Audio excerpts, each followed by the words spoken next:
Hello and welcome to this second video in my series looking at the ancient village of Godstone in southeast England. Today we've come to one of the oldest parts of Godstone, which is now known as Churchtown, and we're here today to have a look at this lovely old church of St Nicholas. So let's wander through the door and have a look inside. Right, let's step through the door.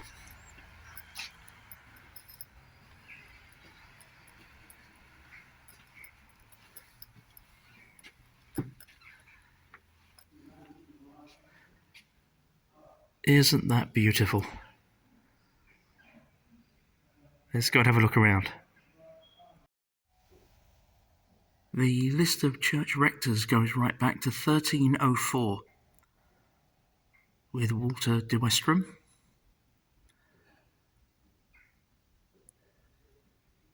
And as this panel ends, there's a new one next to it, bringing us right up to the present day and the present rector.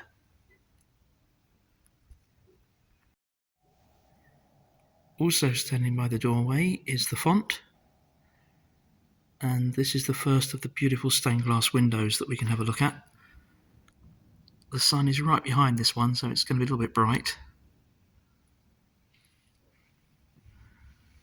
But the one next to me should be a little easier to see.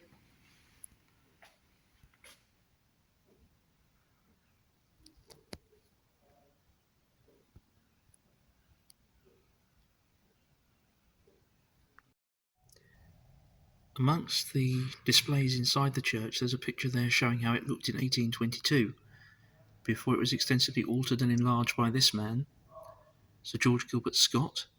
I've looked at him in one or two videos recently, and he will be popping up again in later videos here in Godstone. This is the Millennium window, which was installed obviously in the year 2000. And you can hear the bells as well.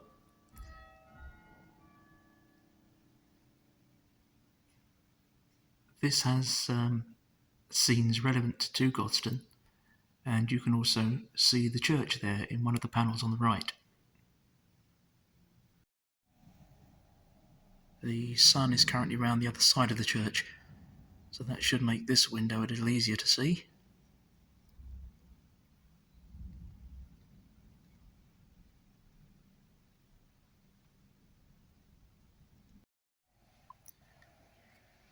This wall contains a number of memorials to past rectors, including this one who died in 1675.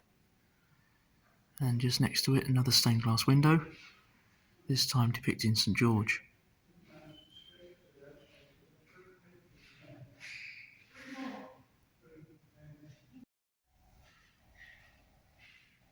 Now we'll go into the side chapel, past this and under this magnificent organ.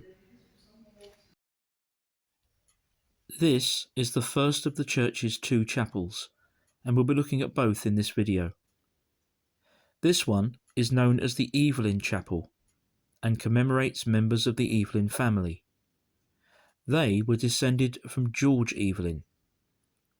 He was the manufacturer of gunpowder who had Bay Pond built in the late 16th century, and I talked about that briefly when I visited Bay Pond in my previous Godstone video. The most striking tomb in the chapel is that of Sir John and Dame Thomasin Evelyn. They both died in 1641.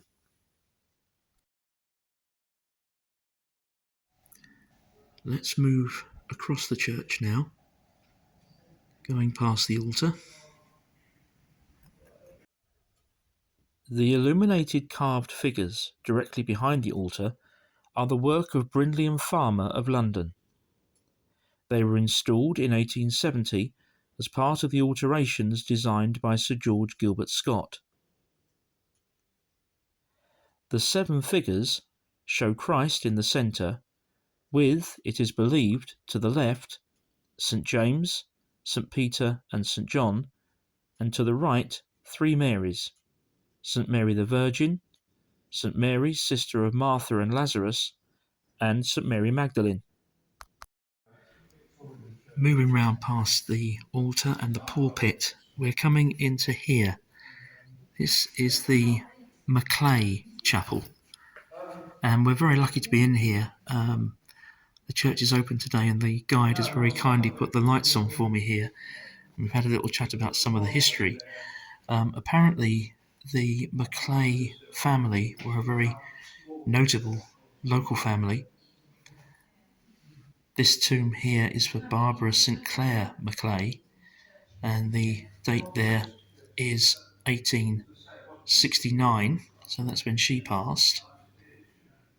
It's a very beautifully carved stone, but the chapel also covers various members of the family, and there's also a vault here that contains their bodies.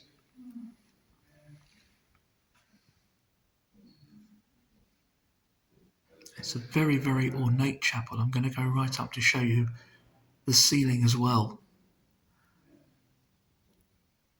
Isn't that fabulous? And as we come down this side to see another of the stained glass windows, you'll notice a little model on the window sill which shows St Nicholas's Church before its 19th century enlargement.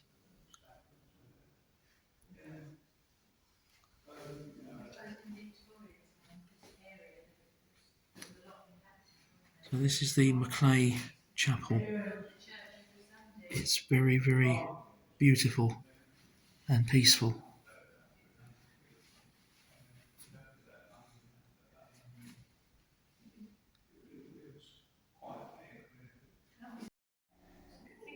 As we leave the Maclay Chapel, we'll have a look at some of the stained glass windows along this side of the church.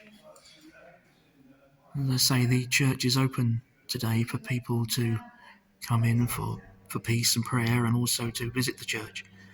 And they have a couple of guides on site who've been, as I've already mentioned, very kind today and very helpful.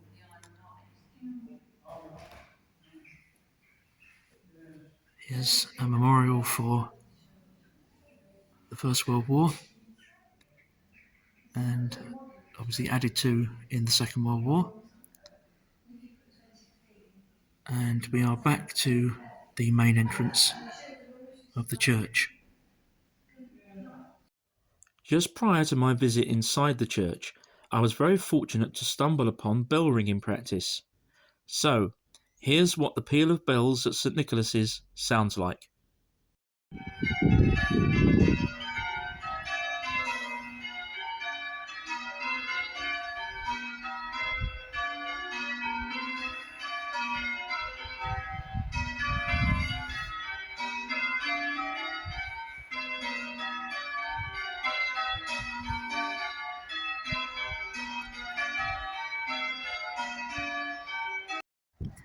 So there we are, the beautiful old church of St Nicholas in Churchtown, Godstone.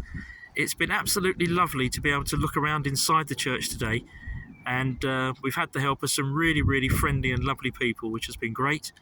I hope you've enjoyed it. I will be continuing my series of films on Godstone, so please watch out for those. We'll have a look around at the churchyard as well another day. Please subscribe to the channel if you've not already done so, and remember to press the notification bell as well. Thank you again for being with me today, and bye for now.